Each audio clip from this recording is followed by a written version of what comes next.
Aujourd'hui dans 20h le Mag, une page consacrée à la bande dessinée, désignée art de l'année par le ministère de la Culture. C'est plus de 800 événements qui sont prévus partout en France.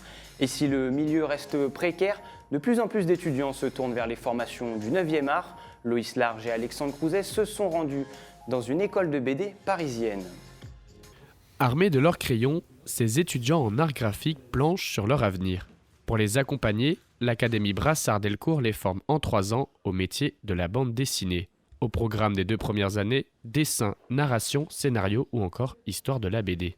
Un programme évolutif en fait qui est censé amener jusqu'en 3e année nos étudiants à pouvoir se débrouiller dans le monde professionnel, avec notamment en 3e année des cours professionnalisants sur la fiscalité, les contrats, toutes ces choses qu'il est meilleur de savoir avant de commencer. Parce que faire des pages de bande dessinée ne suffit pas à travailler correctement. Un passage par les écoles qui devient une nécessité pour ces artistes passionnés de BD qui souhaitent en faire leur métier.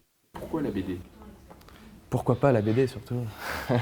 C'est un moyen de liberté et d'expression qui est dur à retrouver ailleurs en tout cas. En termes de moyens, il nous suffit juste d'une feuille et d'un crayon pour pouvoir écrire ce qu'on veut.